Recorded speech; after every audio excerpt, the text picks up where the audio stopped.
Hello everyone. I'm the storyteller from the channel Whispered Tales and I'm here to help you today. I know you use this video to fall asleep, so before that, like the video and subscribe to the channel. Also, where are you from? At what time are you watching? Now, get comfortable and relax. It began with a letter, yellowed at the edges, smelling faintly of damp wood and lavender.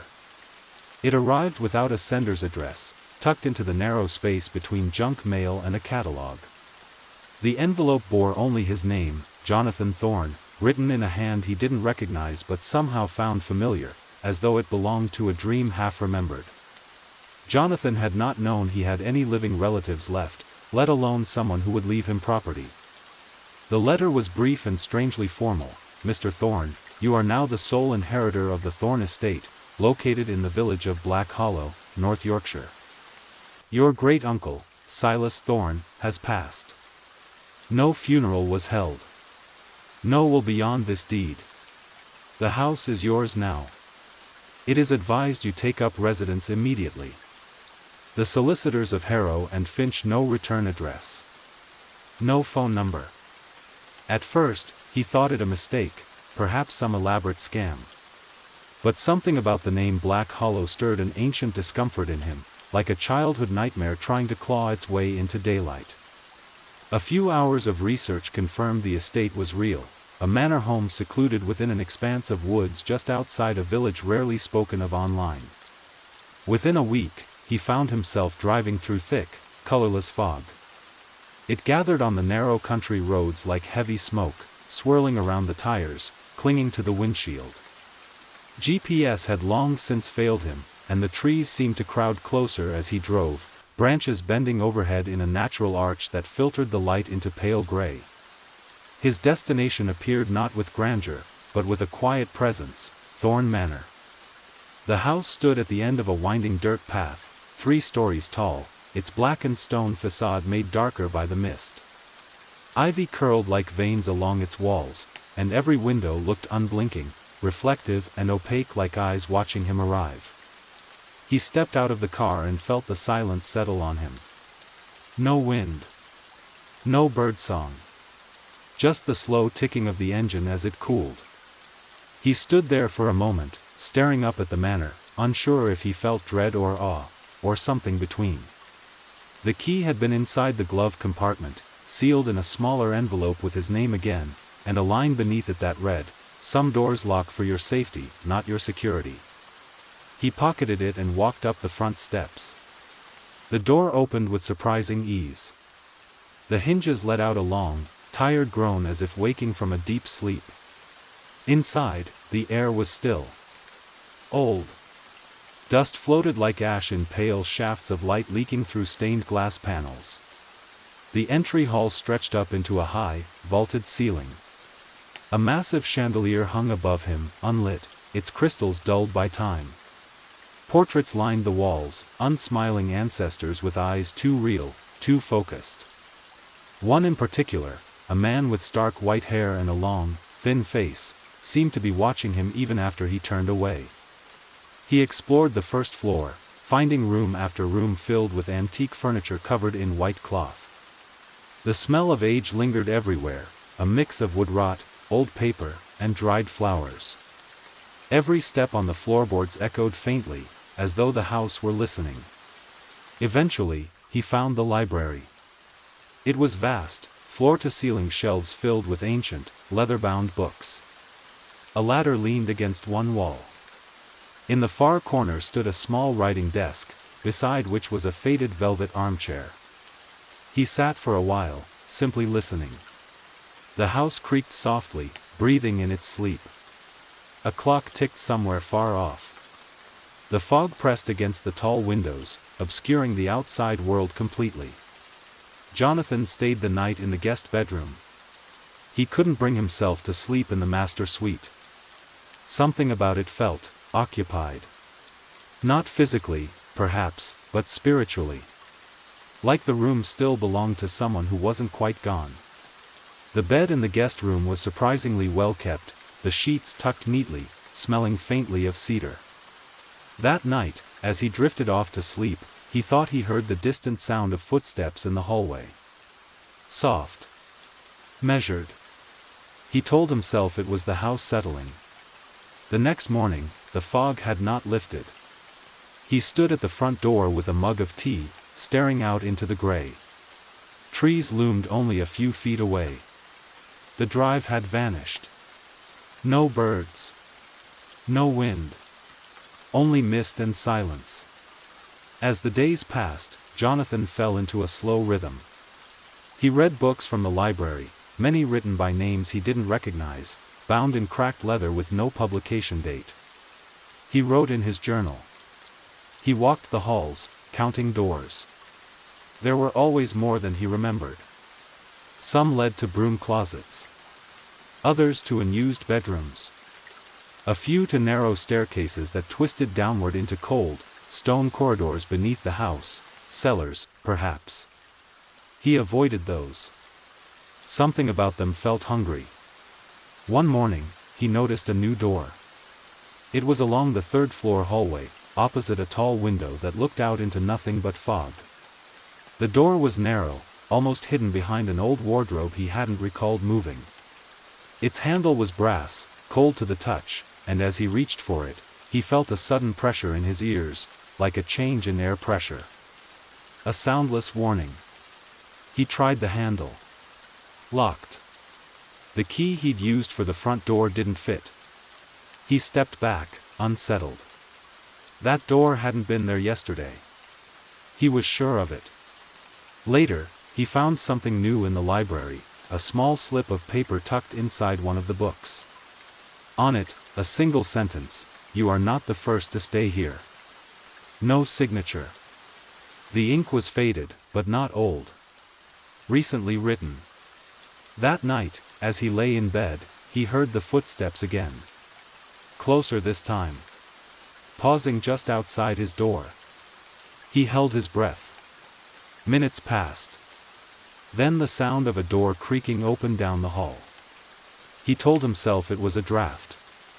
On the fifth day, he opened the grandfather clock in the entryway, searching for the source of a soft chiming that occurred every midnight. Inside, instead of the expected brass pendulum and gears, he found a small, carved figurine, a man with no face. He left it alone. The fog never lifted. There was no phone service, no internet. The world outside Thorn Manor might as well have ceased to exist. Yet he didn't leave. He didn't try to. He wasn't sure why. It was on the sixth night that Jonathan first heard the whispering. Not the ordinary creaks of a settling house or the occasional groan of timber adjusting in the cold. This was different, intimate, deliberate. The sound of voices too soft to understand but too close to ignore. They seemed to come from within the walls, just behind the old wallpaper, as though someone stood on the other side, murmuring secrets through stone. He sat up in bed, the blankets heavy on his chest, the air still and thick. The whispers faded as soon as he tried to listen harder, slipping away like smoke through fingers. He stared at the far wall for a long time, trying to convince himself he had only dreamed it. But deep down, something inside him knew, he hadn't. The next morning, he examined the wall carefully. It felt solid, cold, and unmoving beneath his knuckles. No drafts. No hidden seams. But he couldn't shake the feeling that someone was in there. Watching. Listening. He tried to distract himself with books. The library had grown on him, its quiet depth, the faint scent of paper and dust, the comforting solidity of words on a page. But more and more, he found odd titles that hadn't been there before. One such book was bound in dark green cloth, the title nearly worn off the spine. Inside were handwritten notes in the margins, and between pages, slips of torn parchment with cryptic lines, "Don't let it know you hear it. Not all voices are dead. If you speak back, it remembers your name." Jonathan stopped reading around dusk. The house felt different after the sun dipped low, even if the fog outside made it impossible to tell the time exactly. By candlelight, the shadows seemed to move with a mind of their own, shifting in corners where light should reach. Later that night, he heard the whispers again, closer, more distinct. He could almost make out syllables now, fragments of language that didn't sound quite English. Something older. Harsher. The voices rose and fell in soft waves, as though reciting a chant. At one point, he thought he heard his own name spoken. A pause. Then silence. His breath caught in his throat. He stood, quietly crossing the room to the far wall where the sound had come from. His fingers brushed against the wallpaper, which curled slightly at the edge. Without thinking, he peeled it back. Behind it was not stone or brick, but wood. Old planks, stained dark, marked with small scratches. Deep, jagged gouges crisscrossed the surface. He leaned in, and for a moment, he swore he felt heat radiating through the grain, as if the wood had been warmed by breath on the other side. Then he heard a soft knock, 3 slow taps from inside the wall. He staggered back, heart pounding. There was no wind. No animals. Nothing in this place that could knock from inside the wall. Sleep came in brief, uneasy waves. He dreamt of corridors twisting in impossible directions, staircases leading down into smoke. Faces pressed against frosted windows. A child's voice singing softly in the dark. He awoke at dawn, if it could still be called dawn, for the sky remained gray and indistinct. Light filtered weakly through the fog, never reaching full brightness. The house looked older by the day. As though time passed more quickly within its walls. Jonathan decided to explore the cellar. He brought with him a lantern and a growing sense of dread. The main staircase to the cellar was hidden behind a panel in the pantry, which he had found purely by accident the day before. The air grew colder with each step down. The stone underfoot was slick, and the air smelled of mold and old iron. The lantern flickered as he descended, shadows sliding across the walls. The cellar was larger than he'd expected, more like a network of rooms than a single space. Barrels, crates, and old furniture littered the floor. Rusted tools hung on hooks. A disused wine rack stood to one side, filled with dusty, unlabeled bottles. He moved carefully, breathing shallowly. One room in particular caught his eye, a smaller chamber near the back with a low ceiling and wooden beams. Something about it felt wrong. The shadows there were deeper. More deliberate. There was a noise, like fabric rustling, and when he turned toward it, his lantern dimmed briefly. That's when he noticed the wall. In this room, too, one wall was wooden, but newer than the others. Boards were nailed in place with strange, blackened iron spikes. At the base of the wall, a gap no wider than a pencil allowed air to pass through. And from that gap came, whispering. Faint. Urgent. He didn't stay long. That evening, while writing in his journal, he noticed something strange. He always left the book open on his desk, its leather cover folded back. But now, someone had added a line beneath his last entry. Why did you go down there? The ink was still wet. He stared at it, frozen. There was no one else here. The days blurred. Time slipped sideways. Jonathan tried to keep a routine, lighting candles at dusk, reading aloud to himself in the library to break the silence. But the whispers grew bolder. They no longer waited for night. He would hear them while shaving, while making tea, while brushing dust from the window panes. Always just behind him.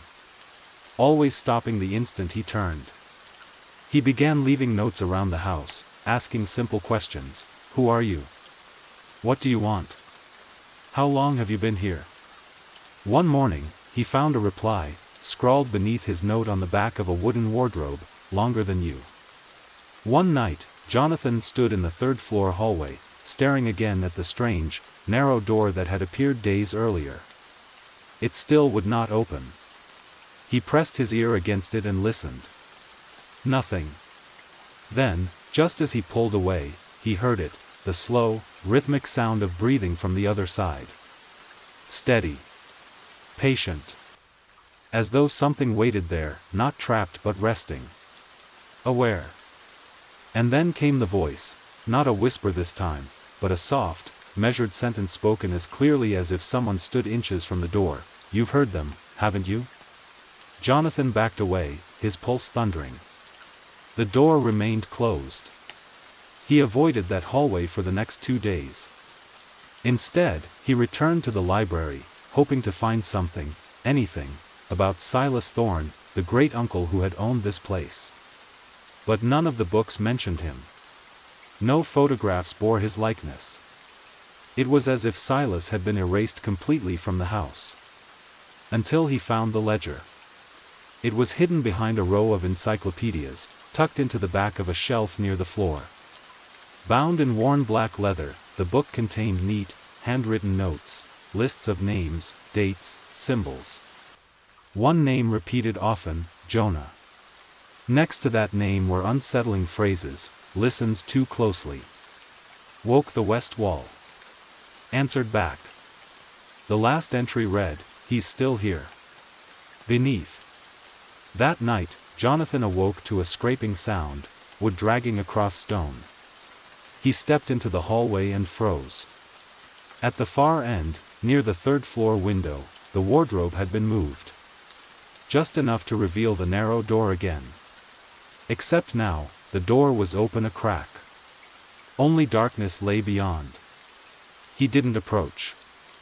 He couldn't. Something primal inside him resisted, his body refusing what his curiosity urged. As he turned to go back to his room, a voice came from behind him. Not a whisper. A child's voice. "Come in. You're already part of the house."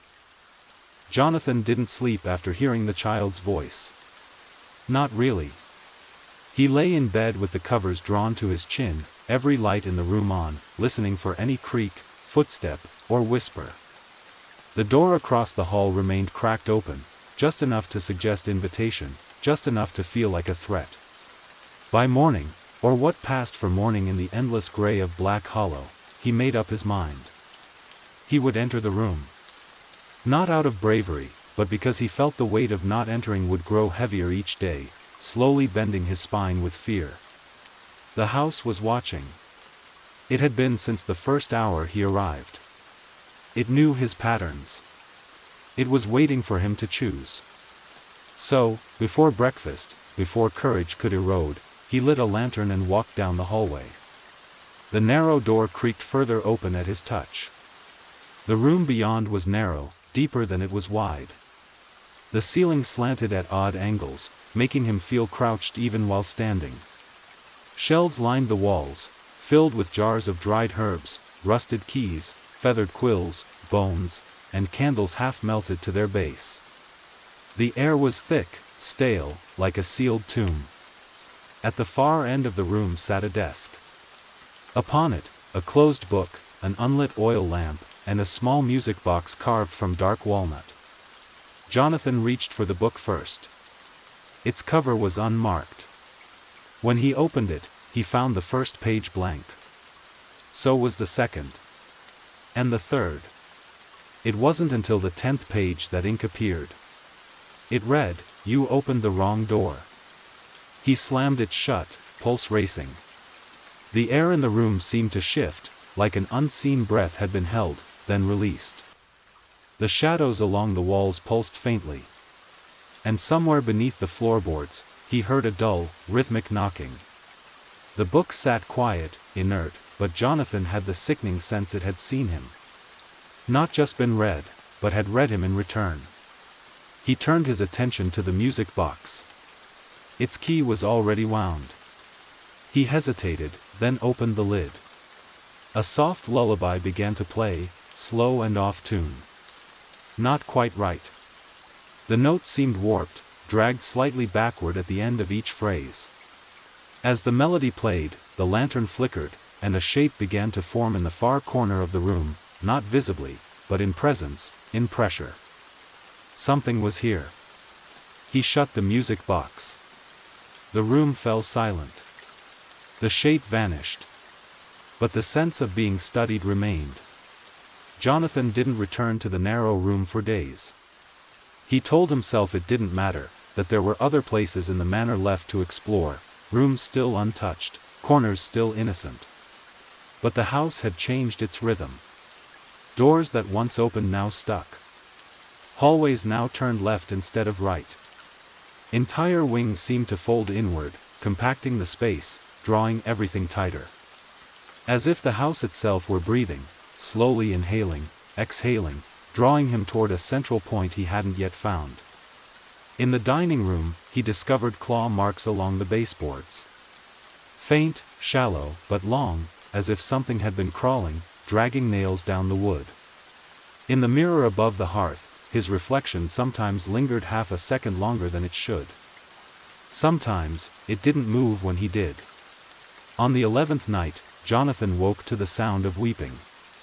It was faint, but unmistakable, human, female, just down the hall. He followed it barefoot, clutching a candle and shaking hands. The weeping led him past the third-floor hallway, past the narrow door, and toward a part of the manor he had rarely visited. The wallpaper here was darker, almost blue-black. The paintings had all been removed, leaving pale outlines where they once hung. At the end of the corridor was a door. He recognized it immediately. The master suite. He hadn't entered it since arriving. Hadn't dared. But now, the door was ajar, and from within came the soft sound of sobbing. He pushed it open. The room was large, grand even, though time had eaten away at its elegance. Drapes hung in tatters. The fireplace was choked with ash. Dust lay heavy over everything. And sitting on the edge of the bed was a woman in a long, white nightgown, her back to him, her shoulders shaking. Jonathan stepped forward. "Are you, all right?" The woman stopped crying. She didn't move. Didn't turn. He took another step. She spoke. "It lives in the locked room." Her voice was soft, hoarse, like dried leaves rubbing together. "It comes through the cracks. The doors. The walls.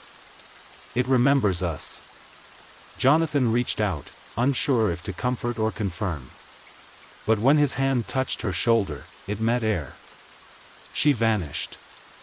The room was empty. He fled the master suite, down the stairs, through the halls, heart pounding. When he reached the foyer, he saw it. A new door. This one, wide and grand, was set behind the old grandfather clock, a door that had never been there before. Carved into its frame were strange symbols, curves, crosses, loops, none recognizable, all ancient. The door was locked. Of course. Over the next days, Jonathan became obsessed with the locked room. The door remained unmoved, stubbornly closed. But something behind it stirred. Sometimes, when he stood there long enough, he felt vibrations beneath his feet. Once, he thought he heard a heartbeat. Slow. Massive. The library offered no answers. But one book, a diary, perhaps, contained a page titled, "The Chamber of Echoes." The text was fragmented, water-damaged, but a few lines were legible, built to contain what should not pass. Fed by voices. Awakened by grief. It grows stronger when remembered. The house is not a prison. The house is a seal. Beneath that, scrawled in a different hand, it dreams in the locked room. And when it wakes, we forget ourselves. Jonathan began to see things. Out of the corner of his eye, figures standing in doorways, faces peering from mirrors, children crawling beneath furniture where none could fit. The fog outside thickened. When he pressed his face to the windows, he no longer saw trees, only darkness, like the house now drifted in an endless void. The air inside had grown heavier, thicker. Breathing felt like drawing in water. The whispers never stopped. Some now came in chorus. Others mocked him. He wrote in his journal, "I think it's trying to unmake me." And beneath that, the familiar, foreign script, you are the key.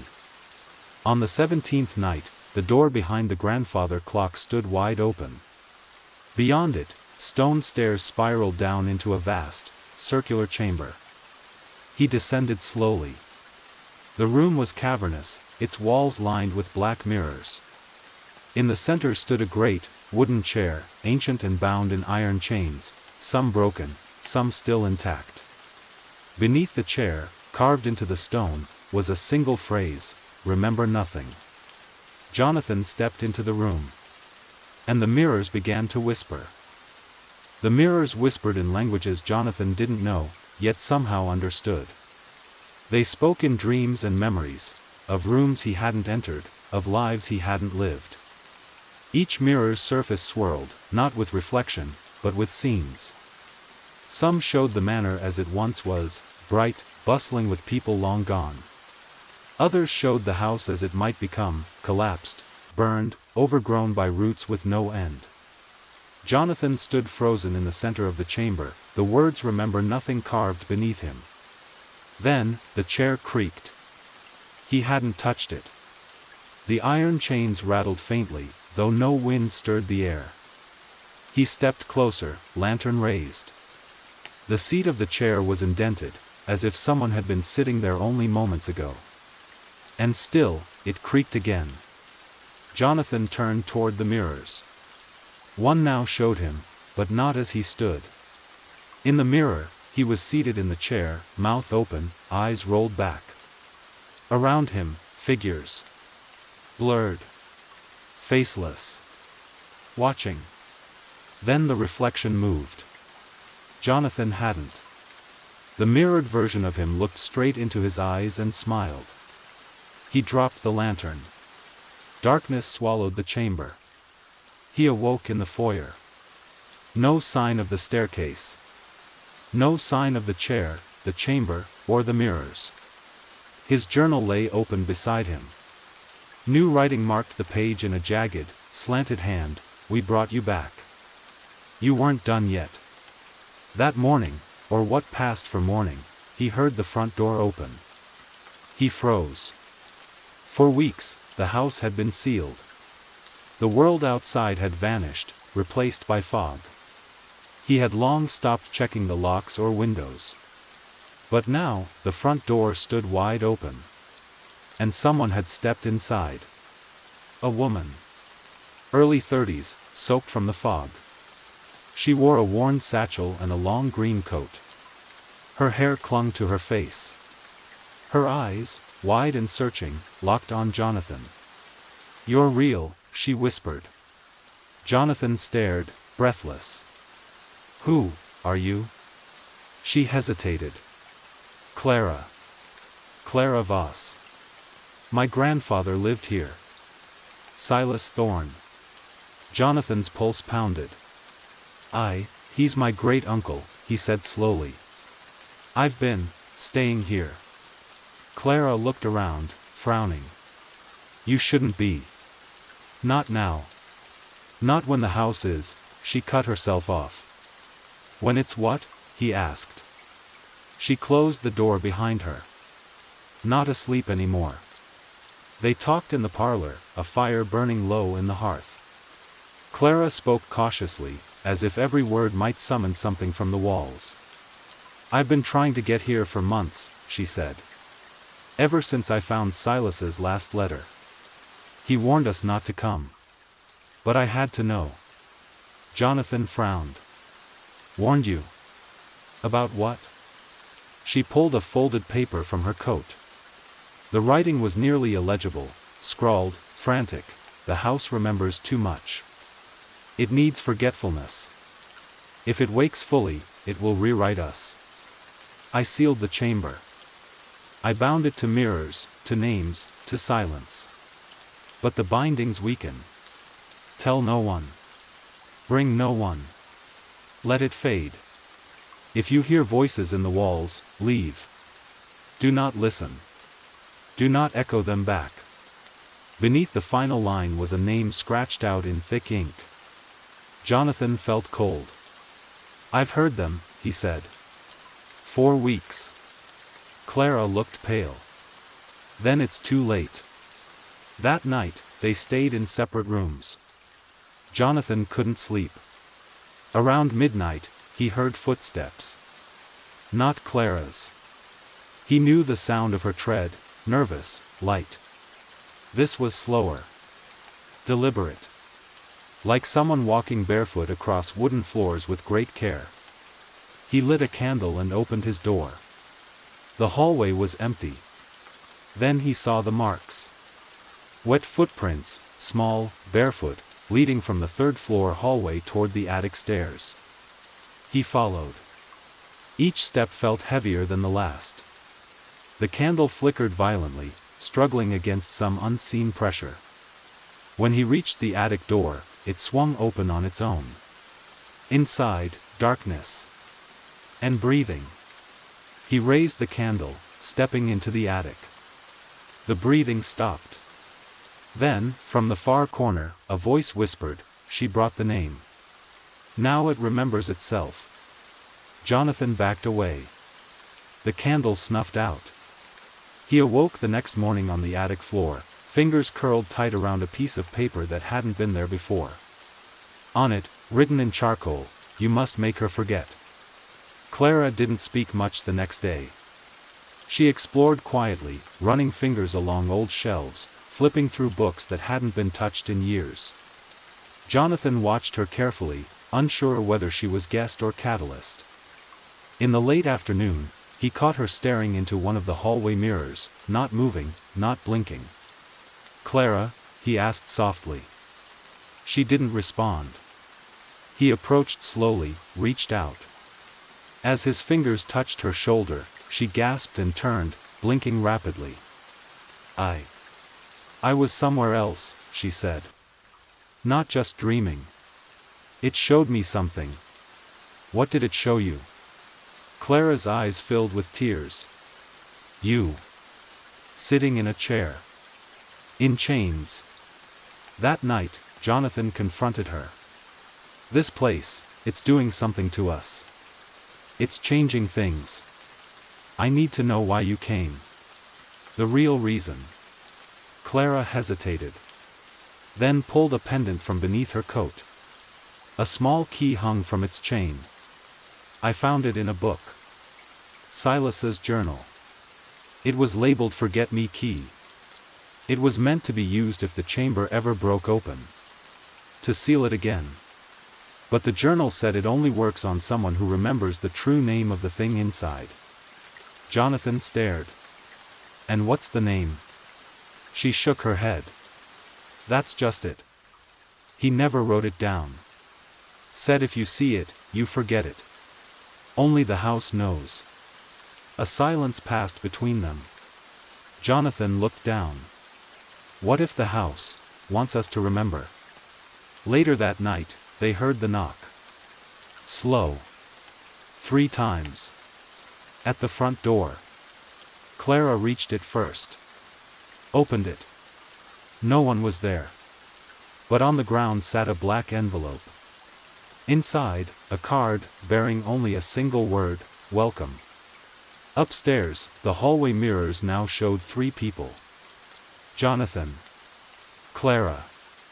And someone else behind them. Someone with no face.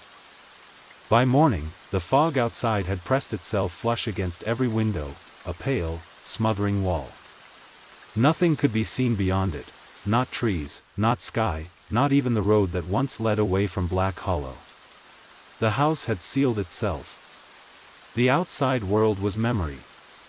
Jonathan and Clara sat together in the dining room, books and papers spread before them like a crude altar.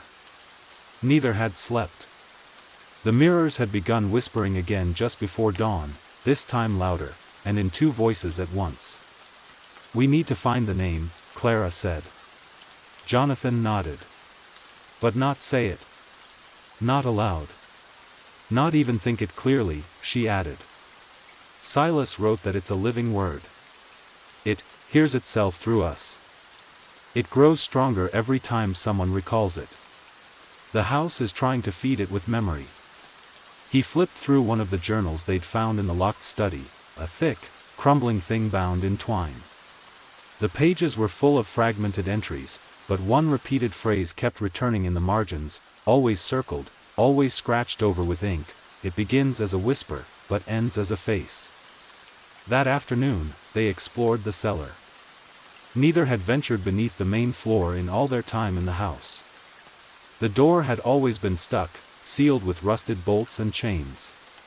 But now, it stood open. Stairs descended into thick darkness. The walls grew narrower the farther they went, lined with carvings, some resembling runes, others more like pictographs.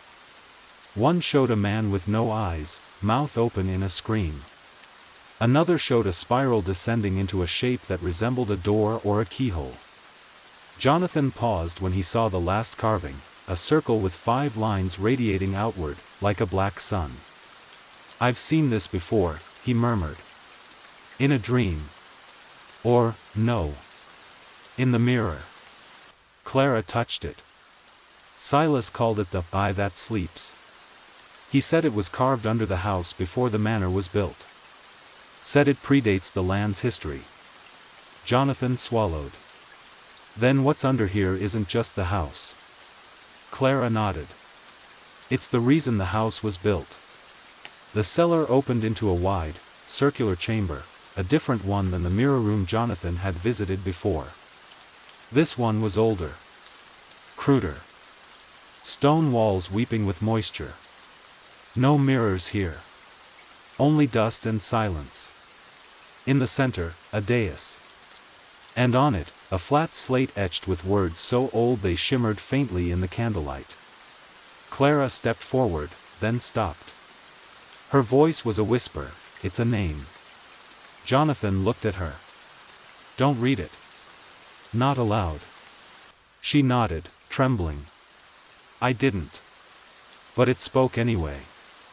I felt it in my mouth." A cold wind circled the chamber.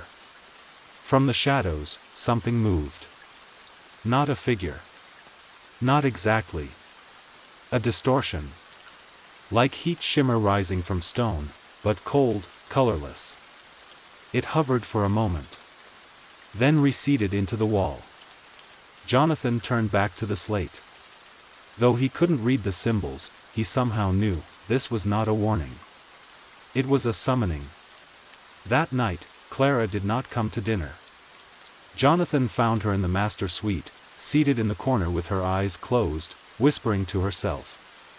He knelt beside her. "Clara. Hey.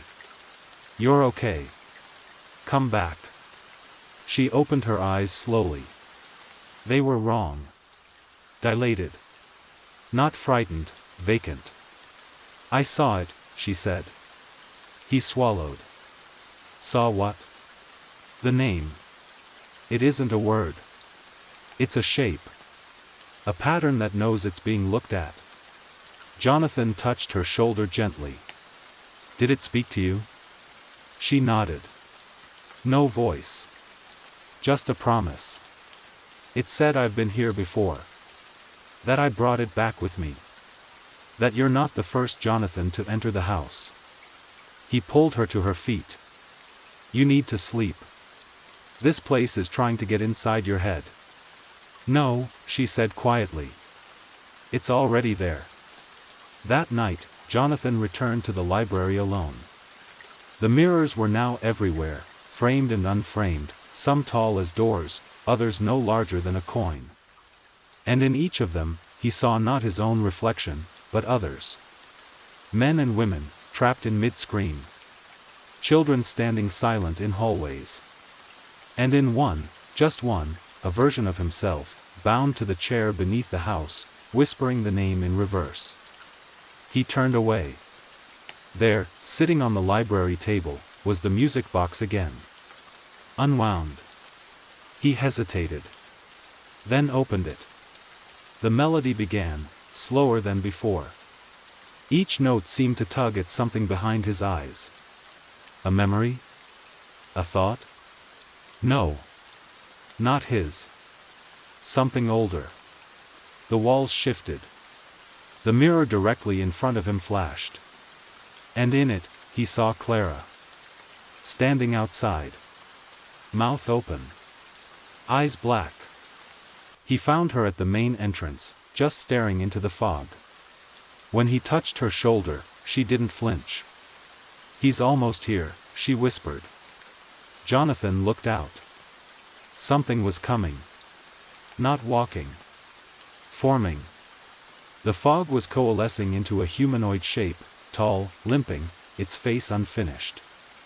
Its head tilted slightly, as if listening. And behind it, an impossible series of faces flickered in the mist, mirrors without glass. Jonathan slammed the door shut. Clara didn't move. "He followed me," she whispered. "He remembers me now." They sealed the hallway mirrors with bedsheets. Drew every curtain. Lit candles in every room. Still, the house whispered. Sometimes in their voices. Sometimes in his. Jonathan wrote in his journal, "The house is a mouth. It breathes memory. We are its breath. It does not want to forget. It wants to be known." Clara scrawled something beside it in a hand not quite her own, then unname it. On the 23rd day, the grandfather clock struck 13. Jonathan looked up. All the lights went out. The chime echoed longer than it should have, as if the sound had struck something deeper beneath the floorboards, something that could ring back. 13. Jonathan held his breath in the darkness. A faint hum vibrated in the walls, like bees inside the plaster. The house was shifting again, not in space, but in intention. It was aware. It was listening. He lit a candle with trembling hands. The flame bent sharply to the left, as if drawn by breath. Then he heard Clara scream. He ran. Up the stairs, past the portraits that now turned their eyes to follow. The candlelight revealed things it hadn't before, new cracks in the walls that pulsed like veins. Shadows that rippled when no one moved. And then he saw it, a red trail. Not blood. Something darker. Thicker. Leading down the hall, toward the mirror room. Clara. No answer. He reached the door and flung it open. The chamber had changed again. The mirrors, dozens of them, were covered in thin, web-like cracks. Each had bled from the center, slow rivulets of something dark and shimmering. At the far end of the room, Clara stood in front of one large mirror, her hand pressed flat against its surface. "Clara," Jonathan whispered. "What did you do?" She turned, slowly. Her pupils were fully dilated. Her voice was calm, too calm. "I remembered the name." He approached slowly, cautiously. "You said we couldn't know it." "I didn't mean to," she whispered. "It showed me. I looked into the mirror too long. It wrote itself behind my eyes." She tapped her temple. "I can feel it here. Like a third eye trying to blink." Jonathan shivered. The mirror behind her now showed only darkness, no reflection, no candlelight. It swallowed light whole. "What did you see?" he asked. Her lips trembled. "I saw the house, breathing. I saw people, hundreds, bound by their own names. I saw a door. Inside it, a mirror shaped like a heart. Beating." Jonathan stared at her. "We need to destroy them. The mirrors." Clara shook her head. "You can't destroy what remembers you. You can only unbecome." Then she collapsed. He carried her to the drawing room and wrapped her in blankets. Her breathing was shallow. Skin clammy. She murmured names in her sleep. Some he recognized, his own. Silas. Others he didn't, Father Gray. The hollowed one. Mirror Eater. One word came up again and again, Thesari. Jonathan wrote it down, his hand shaking. He had no idea what it meant. But when he wrote it, he felt something shift. The house noticed. He returned to the mirror chamber alone. Most were shattered now, but one remained whole. The large, ovular one with the ornate silver frame. The surface shimmered when he approached, like skin stretched too tight. He raised the lantern. In the mirror, he saw himself. But he wasn't alone. Behind him stood Clara.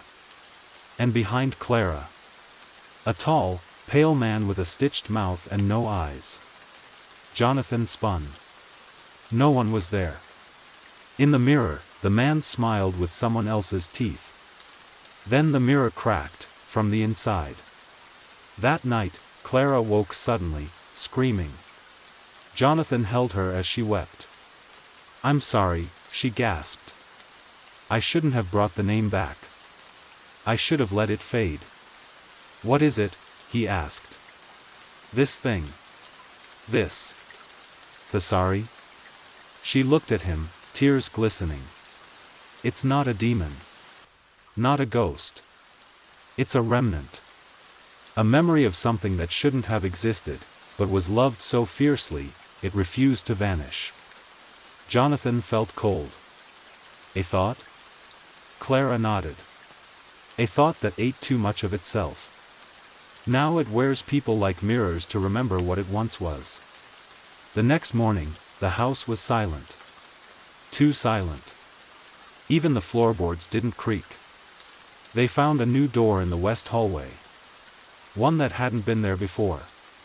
Its frame was blackened, the handle a polished bone-white knob. Clara touched it and recoiled. "It's waiting," she whispered. "For what?" Jonathan asked. "For you." Inside, they found the mirror heart. Exactly as Clara had described it. Suspended in the center of the room, no cords, no support. A pulsing, mirrored organ, each beat a flash of memories not their own. Children screaming. Fire. A woman smiling before vanishing. A hallway of infinite mirrors, all facing inward. Clara staggered forward, transfixed. "Clara." Jonathan grabbed her arm. But her eyes were glazed again. She spoke in a voice not quite her own, "You were the last name it needed." Jonathan pulled her away. "No, no, don't listen." The heart pulsed faster. The air grew warm. And then the voice came, not aloud, but inside his skull. "I see you, Jonathan Vale. I know what you tried to forget. Shall I show her?" He fell to his knees, clutching his head. Visions swarmed. A child's face. A fire. A locked door. Screams. Smoke. Clara's voice broke through. "Jonathan. What did you see?" He looked at her, horrified. "It was me. I was here before. Years ago. As a boy." Clara stepped back. "I started the fire." He didn't remember everything. But enough. His parents had brought him to Black Hollow for a winter retreat. He'd wandered. Opened a door he wasn't meant to. Looked into a mirror with no reflection. Something had spoken. And the next day, the fire started. Everyone said it was an accident. But he'd always had nightmares. The smell of smoke. The sound of his own laughter. "I brought it back," he whispered. "Just like you." Clara took his hand. "Then we finish it." They returned to the mirror heart room one last time. Clara held the forget-me key. Jonathan spoke the name, Thesari, not aloud, but within, focusing the word like a knife in his thoughts. The heart convulsed. Mirrors shattered throughout the house. The name fought to stay. To echo. But the key turned. And in that moment, Jonathan did the only thing he could think of. He gave up his name. He spoke it clearly, aloud, and then let it go. "I am no one," he said. "I remember nothing." And the house screamed. The fog peeled back. The mirrors went dark. The heart cracked. And silence returned. They stood outside the ruins of Black Hollow as the sun broke through for the first time in weeks. Clara turned to him. "Do you remember what happened?" He looked at her. "No," she smiled sadly. "Me neither." But in her pocket, the key still turned. And somewhere deep in the earth, something waited for another name. Weeks passed. Maybe months. Jonathan and Clara moved into a small apartment in a quiet coastal town, far from Black Hollow. Neither spoke much of what happened. Not because they were afraid, though they were, but because much of it had dissolved like fog in sunlight. The memories came in fragments. A melody hummed absent-mindedly. The smell of old wood. The sensation of being watched by a mirror not in the room. One night, Clara woke up gasping. Her hands were cold, her eyes distant. "I saw the moon," she whispered. "And it was watching me back." Jonathan sat up beside her. "Another dream?" Clara didn't answer right away. She reached under the bed and pulled out a small, locked box. "I didn't mean to take it with me," she said. He stared. "What is it?" Clara hesitated. "The key. The one from the house." He took a step back. "We were supposed to leave everything behind." "I tried," she said. "But some things choose to follow." The next day, Jonathan went for a walk along the beach. The sky was pale. Windless. Even the sea seemed still. In the tide pools, he saw reflections that didn't belong, trees that didn't grow here, shadows of chimneys, and once, briefly, the unmistakable silhouette of the Black Hollow estate, flickering like a mirage. Back at the apartment, Clara had mapped something on the wall. Pages and symbols. Scraps from dreams. "It's coming back," she told him. Not the house itself, but something like it. A version. A memory being reborn in pieces. Jonathan looked at her map. At the center was a circle with jagged lines around it, like a star or an eye.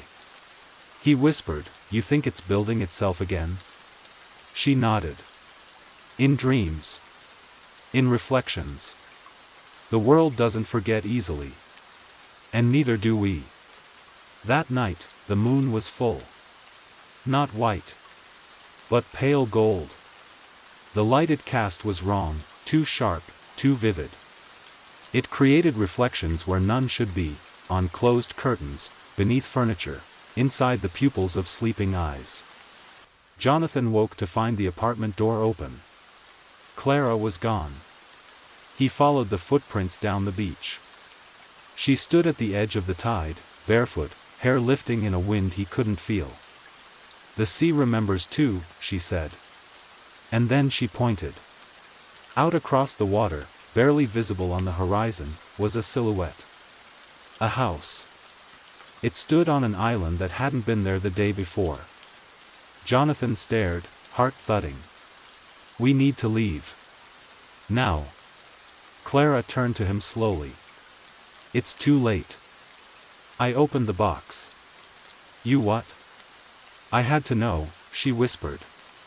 "I had to remember. I thought maybe if I remembered it clearly enough, it would forget me." The waves began to recede, farther than the tide should go. As though the sea itself was exhaling, revealing a path. A narrow strip of sand now led toward the island. The house waited at the far end. Windows lit. Doors open. They didn't remember walking. But suddenly they were there, on the steps of a house that was not Black Hollow, but remembered it. Its bones were the same. The porch groaned with the same sighs. The wind in its eaves whispered old, half-forgotten names. Inside, the halls were empty. No mirrors. Just doors. Dozens of them. Each marked with a different phase of the moon. Clara reached for the one labeled waning. Jonathan hesitated. "Where do they lead?" "To memories that want to be lived again," she said. "This place, it's a vault." He asked, A vault for what? Clara looked at him, tears welling. For us. She opened the door. They stepped through, and found themselves in a room from neither of their lives. Old Victorian wallpaper, toys scattered on the floor. A cradle. A fireplace with no fire. A child stood facing the wall. Jonathan froze. Clara whispered, "That's not a child." It turned. Its eyes were mirrored. Mouth stitched shut. In its hand, it held a music box, cracked, bleeding light. It opened it, and the song began. Only now it played backward. The air bent. The house groaned. And the walls peeled away to reveal more doors. Jonathan pulled Clara through another one, marked with a lunar eclipse. This room was darker. A study. Books floated midair, pages rustling themselves. A mirror hung crooked on the far wall, but instead of reflection, it showed possibilities. Versions of them. In some, they were old. In others, they were strangers. And in one, they were gone, but the house still stood, watching the moon through an open eye in its roof. "This is what it wants," Clara said. "To become eternal. A place that watches and remembers and never dies." "How do we stop it?" Jonathan asked. Clara looked into the mirror. "We finished the story." They searched the house for the final door. The one marked not with a moon, but a mirror within a moon. The Watcher's Door. They found it at the top of a spiral staircase with no bottom, just floating steps suspended in a void of static stars. The door opened before they touched it. Inside was a perfect, circular room. No furniture. No walls. Only light. And in the center, the mirror heart. But now it was still. No pulse. No glow. Just glass. Jonathan stepped forward. He saw himself. And behind himself, all the versions of his life that had never been. He turned to Clara. "What happens if we step through?" She said nothing. She took his hand. Together, they stepped into the mirror. And the house sighed. Not in fear. Not in pain. But in relief. On the beach, the tide returned. The island was gone. And two sets of footprints led back to shore, but only one set walked away. The ocean was quiet again. The tide had returned, licking the shoreline like a lazy breath. No house. No island. No sign of what had been summoned from memory and moonlight. But Jonathan remained. Alone. He didn't remember walking back. His shoes were soaked. Sand clung to his legs.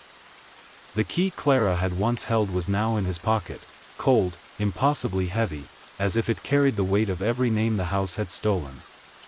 He didn't remember her face exactly anymore. He feared that was part of the price. Back at the apartment, everything was just as they'd left it. But dimmer. Muted, like a copy of a memory, one layer removed from the original. He saw the map Clara had drawn, the symbols, the circle with jagged lines, the house that watched the moon, and touched the center. The ink faded under his fingers. Literally faded, dissolving like fog on a warm windowpane. The world was beginning to forget. And he wasn't sure if that was good, or very, very wrong. He began to see people he didn't recognize who acted like they knew him. Neighbors greeting him by name. A woman at the market asking how Clara was doing, haven't seen her smile in days. His breath caught. "You, remember her?" "Of course," the woman said. "You two walk past my window every morning around 6:30. "Still do." He stared. "Still?" She nodded.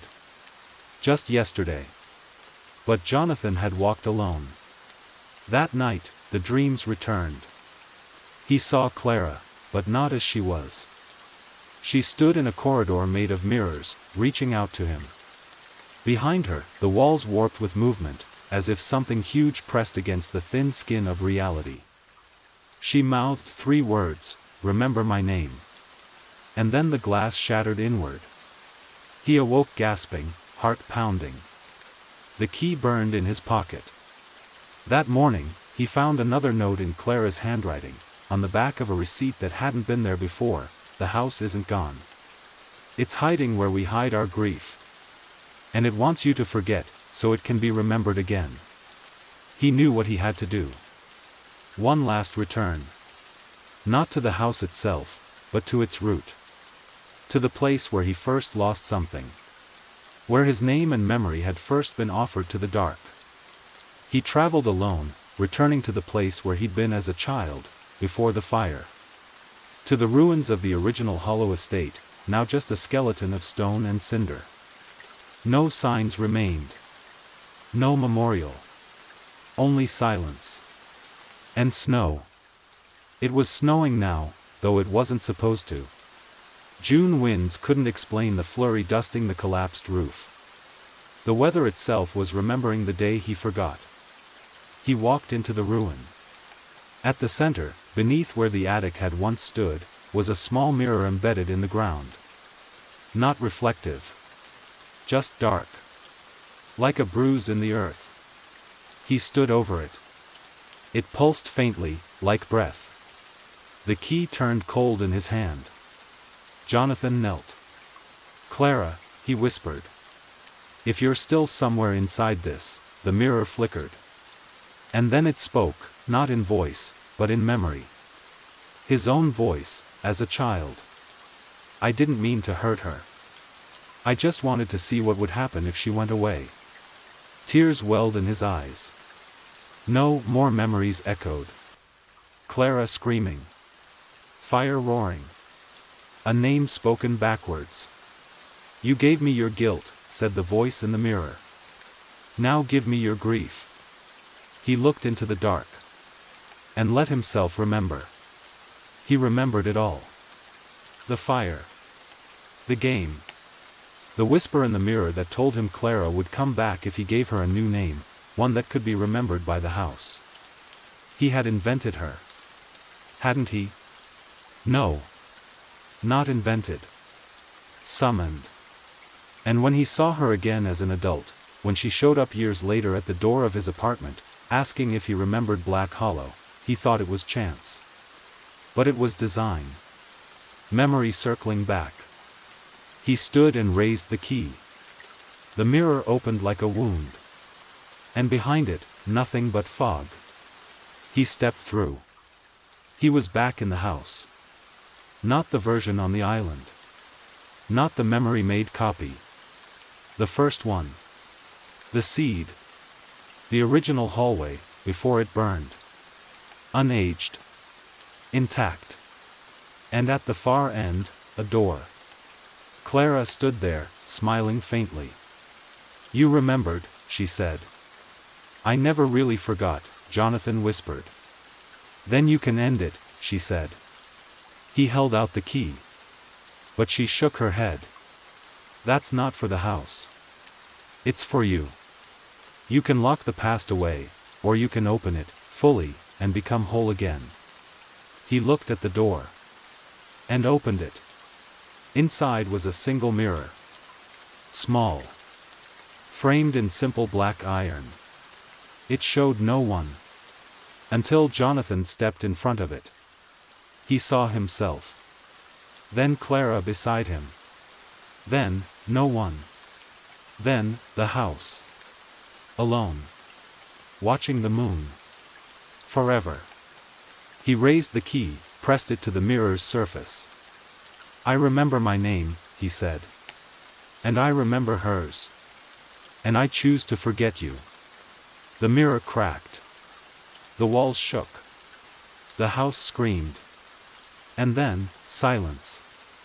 When Jonathan woke, he was in his apartment. Sunlight spilled across the bed. No sand. No fog. No key. And beside him, a note. Clara's handwriting again. "You did it. I think we're real now. Let's be careful what we remember. See. That day, Jonathan saw her on the street. In full daylight. She smiled. Alive. Tangible. No longer a memory wearing a face. Just Clara. And the house was gone. At last,